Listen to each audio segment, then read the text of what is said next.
Hello everyone and welcome back to my channel. Today we are at Bradgate Park.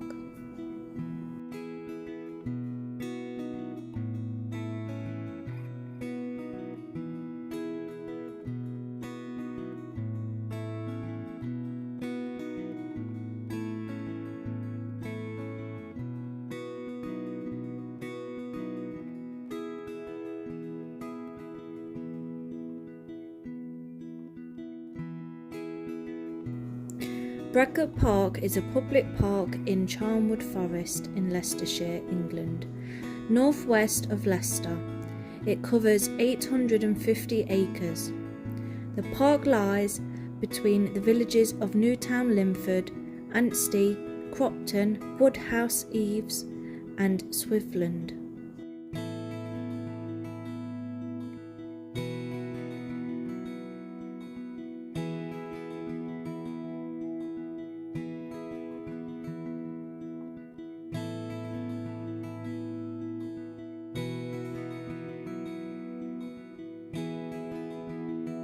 The River Lynn runs through the park, flowing into Cropton Reservoir, was constructed on part of the park. To the northeast lies Swiftland Wood.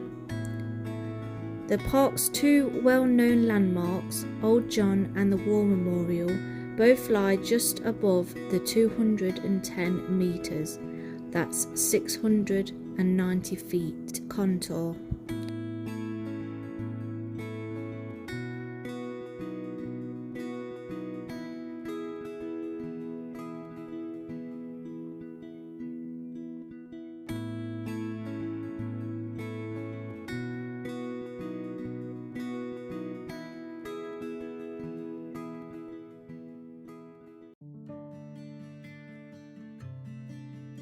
The park is part of 399.3 hectare Bradgate Park and Cropton Reservoir site of special scientific interest, which has been designated under both biological and geological criteria. The area now enclosed as Bradgate Park was one of the number of parks surrounding Charnwood Forest.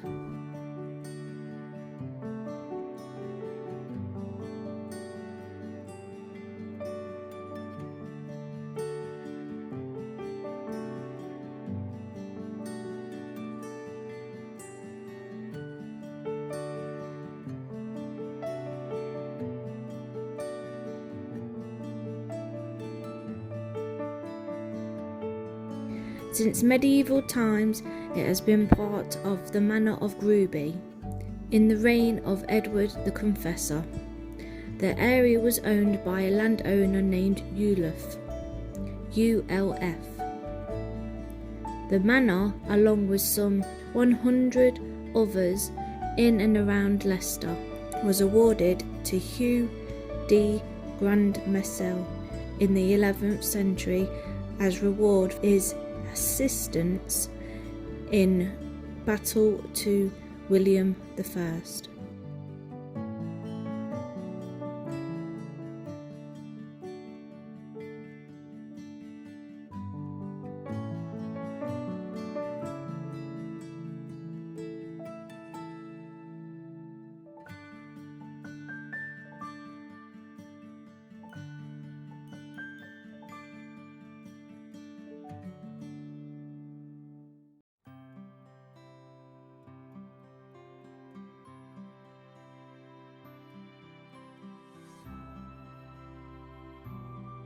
The name Bradgate is thought to derive from Norse or Anglo-Saxon, meaning broad road or broad gate, respectively. The first mention of Bradgate Park is from 1241, by which time it was laid out as a hunting park, although rather smaller than the current boundary. It was acquired by the Beaumont family, passing to de Quincey family and on to William de Ferrers of Gruby. It remains in the de Ferrers family until 1445, when it's passed to the Grey family after William's only surviving daughter married Edward Grey. The inquisition into the estates of the Ferrers made after his death mentions the park with Hanage and Underwood, worth 40 shillings yearly. The Greys family retained it for the next 500 years, and in the 19th century was open to the public several days a week.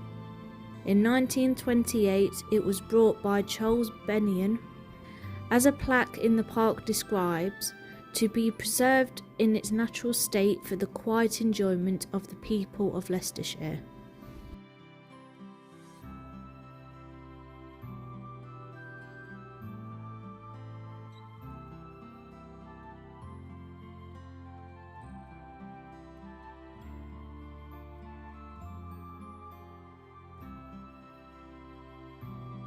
The landscape is rock moorland with a covering of coarse grass and bracken.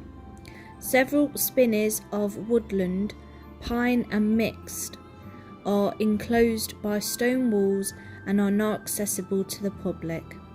There are a number of magnificent specimens of ancient oak, several hundreds of years.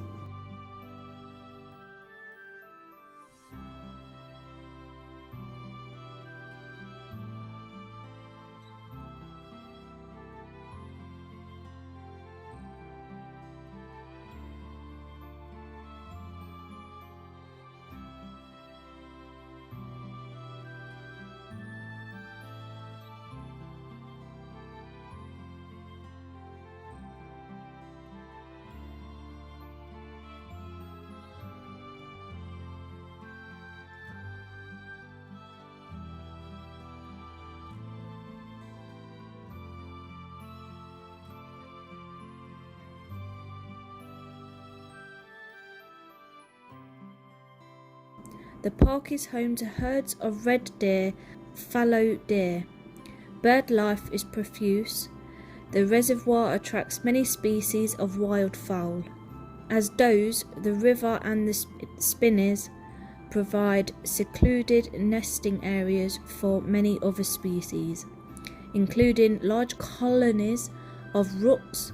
Species such as yellowhammer, reed bunting, skylark, and meadow pigeon are a common sight in the open areas of the park. Deadly nightshade is allowed to grow within the ruins of Bradgate House, having been originally established through World War II by Leicester schools of pharmacy for medical purposes.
In 1936, the City Council purchased an additional 46.5 acres of land abutting the park.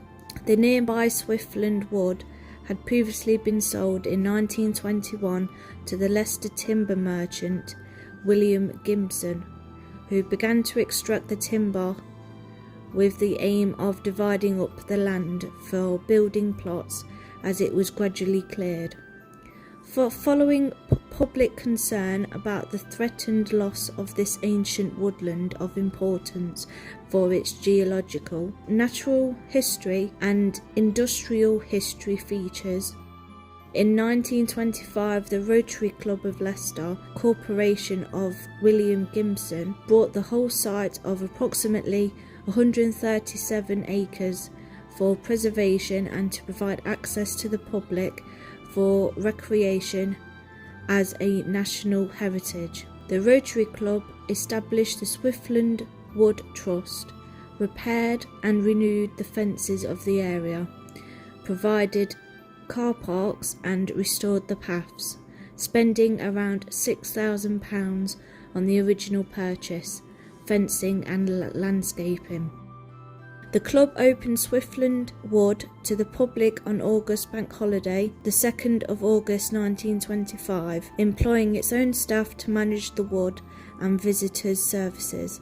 In 1928, the club initiated the annual Bluebell service in the wood, in partnership with Swiftland Parish. On the 29th of December 1929, the Bradgate Park charity, with trustees nominated by the County Council and the National Trust, was established to manage Charles Bennion's purchase and gift of Bradgate Park, with the appropriate senior officers of the council providing the necessary professional and administrative services, including land management, legal and financial support. Although there does not seem to have been a formal opening of Bradgate Park, public access to the park became available soon after in 1929. In 1931, once the Bradgate Park Trust was fully operational and established, the Rotary Club approached the County Council and trustees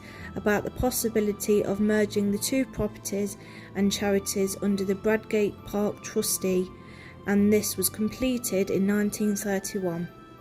The park, now administered by the Bradgate Park and Swiftland Park Charitable Trust, with trustees nominated by Leicestershire County Council, Leicester City Council and the National Trust. With the consent of the Charity Commission, the charity has adopted the shorter working title of Bradgate Trust.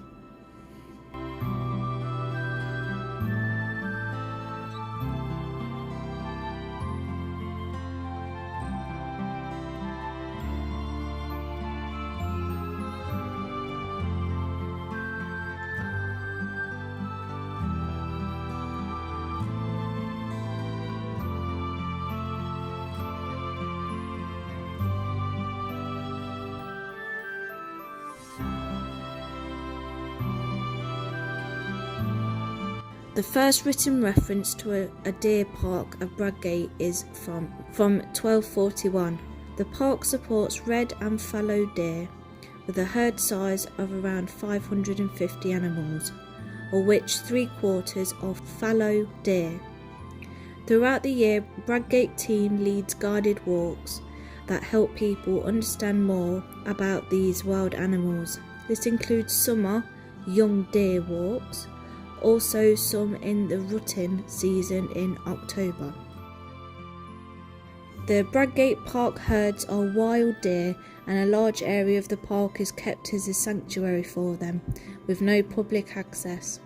As the deers roam free and mix with the visitors, they remind everyone to keep their distance from their wild animals and to take care while visiting with dogs and young children.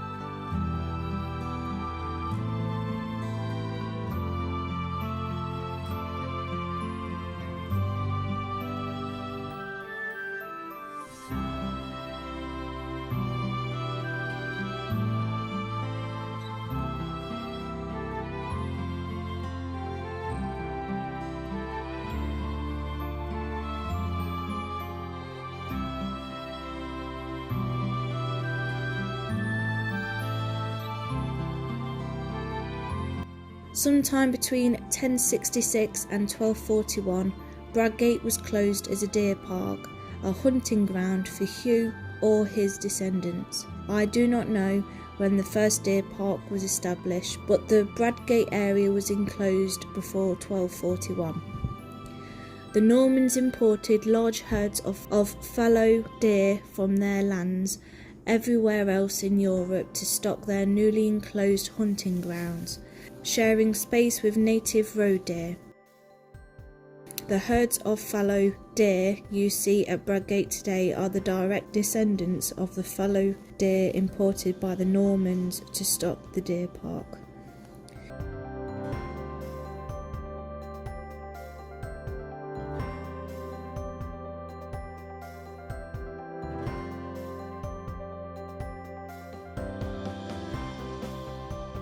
The deer park boundaries were refined by an earthwork ditch and bank-topped by a timber palisade.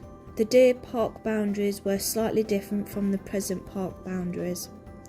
Herds of roe and fallow deer roam the park as they have done for over 800 years.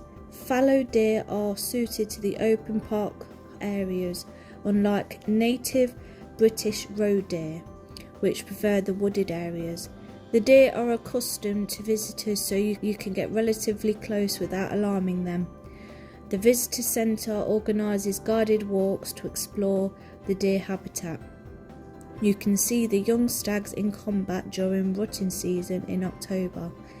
Large areas of the park are kept free of public access to allow the deer space to roam freely.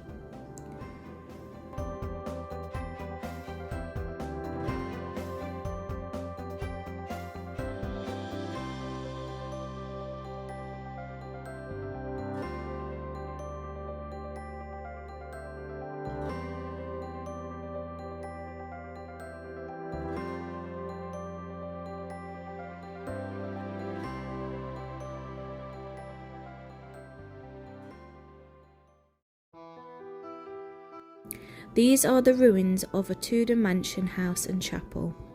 They were built in roughly 1490 by Thomas Gray. It was one of the earliest unfortified brick houses to be built in this country. It was the home of the Grace family for nearly 250 years. The house was approximately 200 feet long, featuring a main hall measuring 80 by 30 feet, considerable remains of walls and fireplaces. It has 4 towers and the chapel is still intact. It's containing a tomb of Henry Grey, 1st Earl of Stafford, and his wife. It is believed that the house was the birthplace of Lady Jane Grey. Jane was the great-granddaughter of Henry VII through his daughter Mary Tudor, and was therefore a great-niece of Henry VIII, and a first cousin, once removed, of Edward VI, Mary I, and Elizabeth I. She had an excellent education and a reputation as one of the most learnt young women of her day. In May 1553, she married Lord Guildford Dudley, a young son of Edward's chief minister, John Dudley, Duke of Northumberland. In June 1553, the dying Edward VI wrote his will, nominating Jane and her male heirs as successors to the crown, in part because his half-sister Mary was Catholic, while Jane was a committed Protestant and would support the Reformed Church of England, whose foundation Edward laid. The will removed his half-sisters, Mary and Elizabeth, from the line of succession, subverting their claims under the Third Succession Act. After Edward's death, Jane was proclaimed Queen on the 10th of July 1553 and awaited coronation in the Tower of London. Support for Mary grew quickly, and most of Jane's supporters abandoned her. The Privy Council of England suddenly changed sides and proclaimed Mary as Queen on 19th of July 1553. Jane, her primary supporter, her father-in-law, the Duke of Northumberland, was accused of treason and executed less than a month later. Jane was held prisoner in the Tower, and was convicted of high treason in November 1553, which carried a sentence of death. Mary initially spared her life, however, Jane soon became viewed as a threat to the crown when her father, Henry Grey, 1st Duke of Suffolk, became involved with Wyatt's rebellion against Queen Mary's intention to marry Philip of Spain. Jane and her husband was executed on the 12th of February 1554. She was only 17 years old.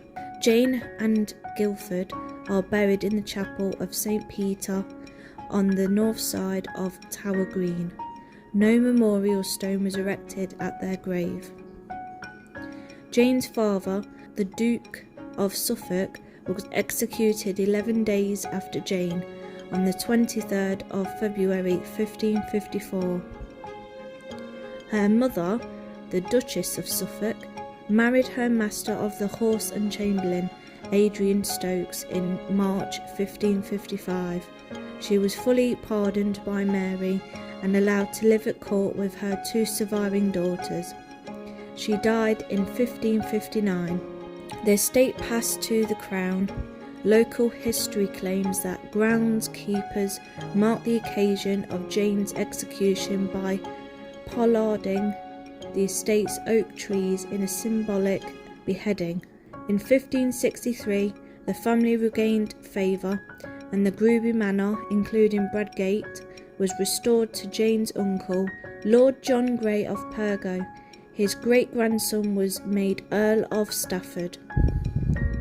Later, Earl of Stafford acquired estates in Enville, Staffordshire, and Dunham and Cheshire. When the 4th Earl of Stafford inherited the title in 1739, he moved the family seat to Enfield Hall in Staffordshire. Bradgate House was abandoned and left to decay. Local people took stones from the house to use for other building projects.